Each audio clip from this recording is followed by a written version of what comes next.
Alright, guys, we are going to be reacting to Russia way more than I thought. We're going to react to this, guys. Again, I would like to just hear your opinions about this kind of content. Meantime, guys, let's jump in here. Let's see what's going on. Hey, make sure you guys subscribe. We're trying to get to 100,000 subscribers. What if I told you that the most misunderstood country on the entire planet is also one of the most jaw-droppingly beautiful, wildly surprising, and genuinely life-changing places you could ever visit, and that almost everything you think you know about it is either wrong, incomplete, or embarrassingly far from the truth? Yeah, we are talking about Russia.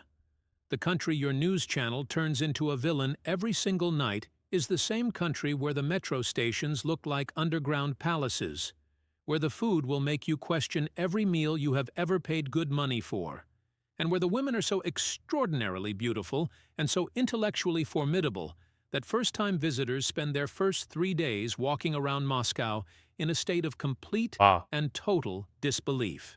Today, we are going all the way in. passion is No so big over politics, there. no agenda. Just the real Wow. Russia. And trust me, it is way more than you thought. Russia is not a country. Let us just get that straight from the beginning. Russia is a continent with a flag. We are talking 17.1 million square kilometers, roughly Wow. twice the size of the United States, 3 times the size of Australia, and almost double the size of Antarctica. 11 time zones, 14 international borders, more than any nation on Earth. When people in Moscow are having their morning coffee, people on the Pacific coast in Vladivostok are already going to bed.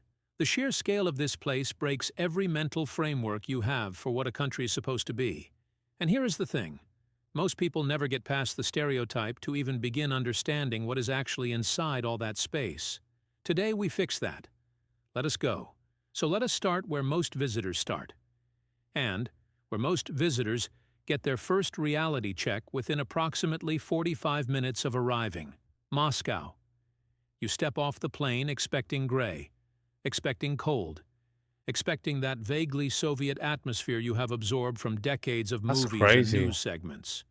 What you actually get is a city of 13 million people operating at full throttle. Architecturally spectacular, culturally overwhelming, technologically sharp, and absolutely teeming with some of the most beautiful women you have ever seen in your life walking to work on a Tuesday morning like it is the most normal thing in the world. Because for them, it is. Moscow hits differently from the first moment. And before we even get to the That's cool. buildings Wow, and the that's history and this is so gorgeous, man. Hold up. from the first moment, and before we even get to That is gorgeous. Wow, look at that. the Yeah. buildings and the history and the food, can we talk about the streets for a second? Because walking through central Moscow and observing the standard of personal presentation that Russian women maintain as a matter of basic daily routine What the is a hell is that? genuine cultural experience in itself. High heels on cobblestones at 8 a.m., perfectly tailored coats in weather that would make most people surrender to a puffy jacket, and no eye contact. Hair and makeup at a standard that most people Oh, reserve for eye contact. no Hair eye contact? surrender to a puffy jacket, and no eye contact. No eye Hair contact. and makeup at a standard that most people What do you mean no eye contact? Like they don't do eye contact with you? Hmm. reserved for special occasions, deployed on an ordinary Wednesday commute. This is not Fashion Week. This is just Tuesday in Moscow. And if you think that is impressive, wait until we get to St. Petersburg. But first, the Moscow Metro. And I need you to understand something. The Moscow Metro is not a transport system. It is a flex, a historical, architectural Soviet-era flex that has never been adequately explained to the outside world. Stalin built it as a showpiece, a statement that the Soviet Union could create something so beautiful, so grand, and so functional that it would make the rest of the world feel slightly embarrassed about their own underground railways. Mission accomplished. We Wow. are talking marble columns, cathedral ceilings, bronze statues, stained glass, intricate mosaics, and chandeliers, actual chandeliers, hanging in underground stations that process millions of passengers every single day. Every Sleeping? station has its own design theme.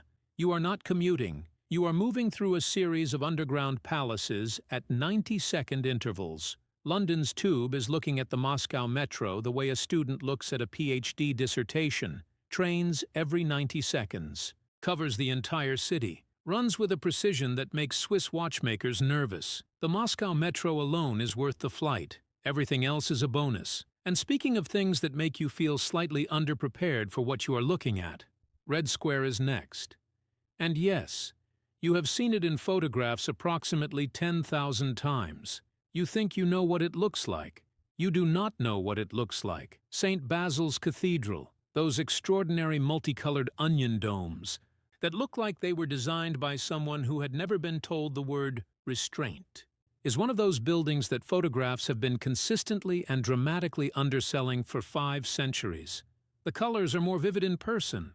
The scale is more dramatic. The detail is more extraordinary. It looks like a fairy tale that a very ambitious architect decided to just go ahead and build in the middle of Moscow because, why not? The Kremlin, walls on one side, the gum department store arcade on the other, the vast expanse of the square itself. That's The so whole big. composition is overwhelming in a way that very few public spaces anywhere in the world manage to pull off. You will stand there with your mouth slightly open and feel absolutely no shame about it whatsoever. Now, if Moscow made your jaw drop, St. Petersburg is about to remove it entirely. Okay. St. Petersburg is where Russia stops being impressive and starts being operatic. Peter the Great founded it in 1703 specifically to rival the great capitals of Western Europe.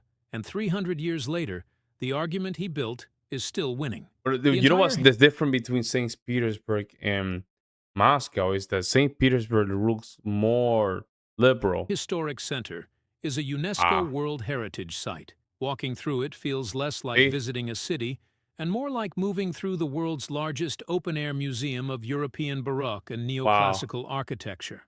Except everything is real, everything is enormous, and everything is more beautiful than it has any right to be. The Hermitage Museum alone, housed in the Winter Palace and 5 other magnificent buildings along the Neva River, contains over 3 million items. 3 million. You could visit every day for years and still be finding new things. Most people spend a day there and leave feeling simultaneously overwhelmed and personally inadequate. And then there are the women of St. Petersburg. And if Moscow set a standard, St. Petersburg raises it.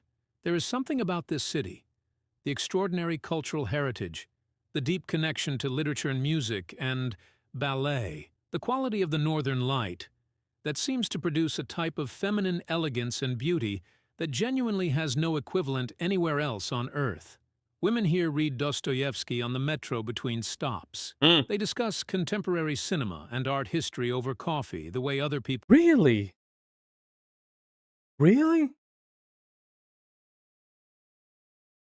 So they have a Renaissance vibe, I would say, right? Is that really true? discuss the weather. They are impeccably dressed in ways that somehow manage to be both warm enough for a St. Petersburg winter and more stylish than anything you have seen in That's Milan crazy, or man. Paris. It is genuinely disorienting, in the best possible way. But here is the thing nobody tells you about Russian women that is actually the most important part of the whole story. The physical beauty, and it is real, it is immediately apparent, and it is unlike anything most international visitors are prepared for, is genuinely the smallest part of what makes Russian women so extraordinary. Underneath the elegance and the impeccable presentation is a level of education, intellectual engagement, and cultural sophistication that makes the complete package genuinely formidable in the best possible sense. Russia has some of the highest female education rates in the world. Wow, really? Russian women dominate medicine. The majority of doctors in Russia are women. Really? They are strongly represented in law, science, engineering, academia, and the arts. Sit down at a dinner with a Russian woman and within 20 minutes she will have covered classical literature, current geopolitics, art history, and the specifics of her professional field. Not to impress you, but because that is simply the natural register of conversation in a culture that has always taken intellectual life seriously. Beauty combined with substance. Elegance combined with depth. It is a combination that visitors consistently describe as I one look of the most confused for a genuinely second. surprising and most memorable things about spending real time in Russia. Nobody warned them, nothing prepared them, and most of them never quite get over it. Now let us talk about something that Russia does not get nearly enough credit for, and that is the food. Russian cuisine has You an know what's international crazy about the Russian cuisine? I haven't reacted to it that much. I don't see a lot of them. That's the thing. Like, I don't see a lot of videos about Russian cuisine on YouTube. reputation problem. People outside Russia hear Russian food and they think cold, heavy, gray, probably involving cabbage in a way that is not exciting. And those people are wrong, embarrassingly wrong. Borscht, the famous beetroot soup, made properly, with good stock, and a generous spoon of smetana stirred in at the table, is one of the great soups of the world. Yo, I don't know. I don't know if I can try this. I can try it, I guess. That's a rosemary. I don't know if they're salty or sweet. Full stop. Pelmeni, Russian That's dumplings good. stuffed with Oh, meat yeah. and served with butter and sour cream, are comfort food operating at a level of molecular effectiveness Ooh. that makes you genuinely question every other dumpling you have ever eaten. Blini with caviar and Oh, smoked salmon served at any time of day for any reason. Solyanka, a thick, slightly sour meat soup with olives and capers that is more complex and more satisfying than its description mm, has any right to wow. suggest.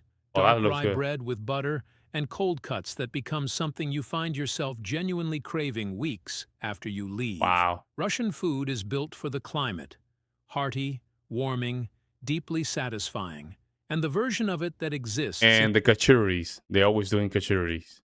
Always doing kachuri. the international Which I love. imagination Which is I so love. far from the reality that it constitutes a genuine injustice that Oh needs my correcting God. immediately. Wow. And just when you think you have got a handle on Russia, the country pulls out something so extraordinary that it resets everything. Lake Baikal, Siberia, the world's deepest lake at 1,642 meters. And here is the number that genuinely stops people mid-sentence when they hear it for the first time. Lake Baikal contains approximately 20% of all the unfrozen fresh surface water on the entire planet Earth. Wow, One really? lake. In Siberia, a fifth of the world's liquid fresh water. The lake is estimated to be between 25 and 30 million years old, and its isolation has produced over 1,000 species of plants and animals Oh, found wow. absolutely nowhere else on Earth, including the Baikal seal, the world's only freshwater seal species, which exists here and only here, as if Baikal decided it needed its own exclusive wildlife Wow. just to complete the package. The water is so clear that visibility extends 40 meters below the surface. In winter, it freezes over completely, and the Wow. ice turns so clear and so intensely blue Wow. that it looks less like frozen water and more like a portal into another dimension. Driving across the frozen surface in winter while the ice cracks and groans beneath you like distant thunder is the kind of experience that belongs in a category that only a Yeah. handful of places on Earth can offer. Yeah, I'm not. I don't know about that. If I see the ice cracking, oh, I don't know if I can handle that. And most people have never even seriously considered going there. Their loss. Significantly. Now, Wow. if Baikal is Russia's most extraordinary natural feature, the Trans-Siberian Railway is its most extraordinary human one. Nearly 9,300 kilometers from Moscow to Vladivostok on the Pacific coast. Wow. 8 time zones. 6 to 7 days of continuous travel if you take it straight through. But stopping is the entire point. The towns along the route each offer a completely different window into what Russia actually Wow. is at ground level. Yekaterinburg sitting exactly on the boundary between Europe and Asia. Novosibirsk in the deep heart of Siberia. Irkutsk as the gateway to Baikal. Ulan-Ude with its Buddhist temples and Mongolian cultural connections. Mm. And the train itself, Wow. the compartments, the Wow. constant tea from the samovar, the conversations with strangers that go places. Conversations with strangers almost never go. The landscapes shifting outside the window from the forests of European Russia through the Ural Mountains into the endless Siberian Wow. taiga is an experience that has nothing to do with efficiency and everything to do with understanding a country that genuinely cannot be understood any other way. The Trans-Siberian Railway does not take you across Russia. It takes you into it. And then there is Russia's cultural contribution to human civilization, which is so vast that trying to summarize it feels immediately inadequate and slightly disrespectful to the material. Tolstoy, Dostoevsky, Chekhov, Bulgakov, Pushkin. Literature that is not just among the greatest Russian literature, but among the greatest literature written in any language by any human being in the history of written language. Tchaikovsky and Rachmaninoff and Stravinsky.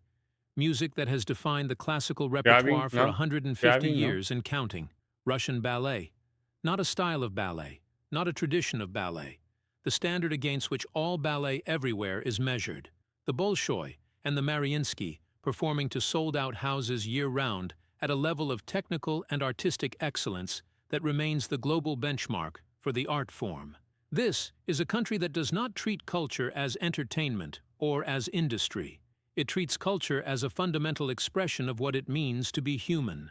And that seriousness, that absolute commitment to the idea that art and literature and music are not luxuries but necessities, permeates everything. The school curriculum, the dinner table conversation, the metro ride, the coffee shop discussion.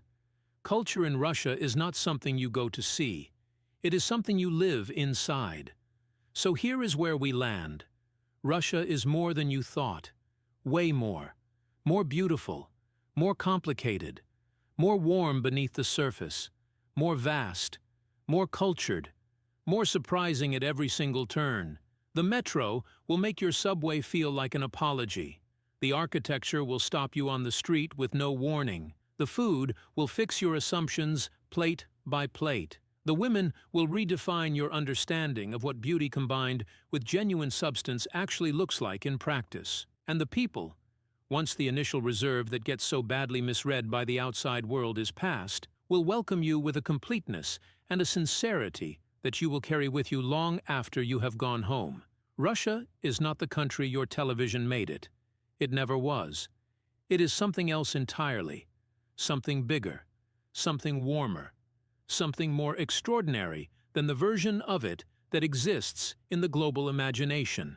And the gap between those two things is one of the most unnecessary and most correctable gaps in how the world understands itself.